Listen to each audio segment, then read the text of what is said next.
E aí, pessoal, seja bem-vindo. Vamos falar um pouquinho sobre potencial em uma esfera eletrizada.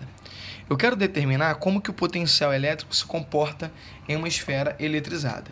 Por exemplo, eu vou considerar uma esfera eletrizada positivamente para fazer a análise do potencial aqui. Tudo bem? Vamos analisar o seguinte. No interior da esfera, o potencial se comporta de forma constante. Tudo bem? Então, eu tenho no centro e em qualquer ponto no interior dessa esfera o potencial constante. Olha que legal, ó. Então, por exemplo, se eu considerar um ponto aqui no centro, um ponto ali no centro, o potencial vai ser V. Tudo bem? Vou considerar esse potencial aqui K, Q sobre D. Tá? Nesse ponto. No centro ou em qualquer ponto até a superfície, o potencial se mantém aí um valor constante. Muito bem. Na superfície, observe que nesse ponto aqui, ó, eu vou colocar O, tá? O ponto ali dentro, e vou colocar um ponto S de superfície. Na superfície do condutor esférico, o potencial também se manteve kQ sobre D.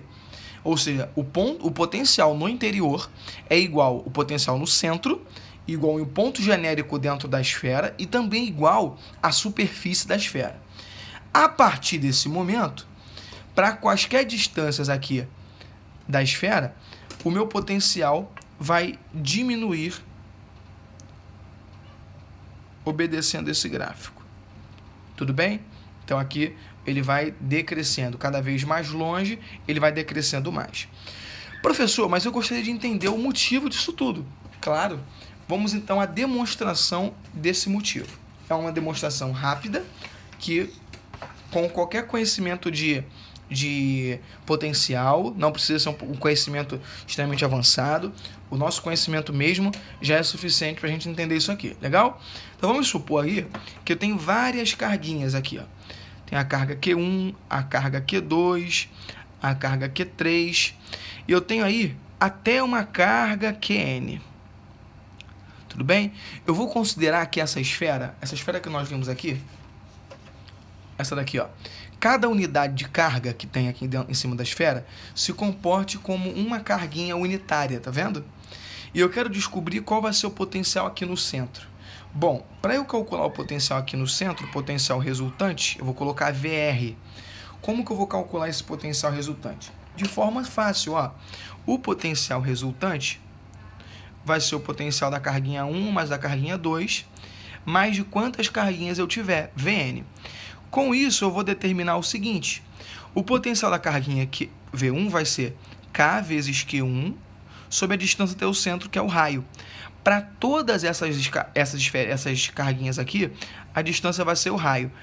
Todas elas, como elas estão na superfície dessa circunferência, a distância até o centro é igual ao raio. Tudo bem? Com isso, eu vou somar todas elas, K vezes Q2, mais K vezes Qn, Qn sobre o raio também. Se a gente colocar, repare que o K e o R estão multiplicando tudo. Eu posso multiplicar, no caso, colocar todo mundo em evidência, colocar K sobre R vezes Q1 mais Q2 mais Qn. Observe comigo que essa soma Q1 mais Q2 mais Qn é simplesmente a carga total da superfície dessa esfera. Se eu considerar Q, tudo bem? Uma carga da superfície. Ou simplesmente colocar a carga da esfera.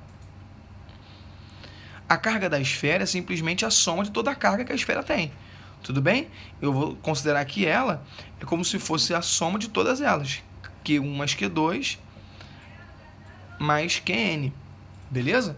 Então, o potencial no meio dessa esfera vai ser K vezes Q, ou seja, a carga da própria esfera, dividido por R. Tudo bem? Legal, professor. A gente descobriu que o potencial no meio dela é a constante eletrostática, vezes a carga da esfera, dividido pelo raio.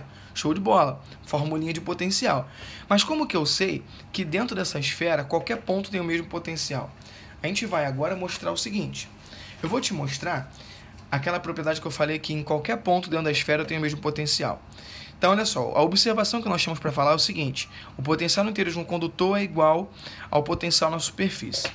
Primeiro vamos mostrar como é que em dois pontos diferentes eu vou ter aí o mesmo potencial. Então, colocando o ponto O e aqui um ponto A. Tudo bem? Aqui eu vou ter potencial O e aqui potencial A. Esses pontos vão estar separados a uma distância D. Show de bola? Com isso, olha o que eu vou fazer. Eu sei que VA menos VB, ou VO menos VB no caso, VO menos VB, no caso eu vou colocar ali o VA como eu coloquei, é igual ao campo no interior vezes a distância, né? Lembra daquela forma do Edu que a gente já falou, né? Para diferença de potencial.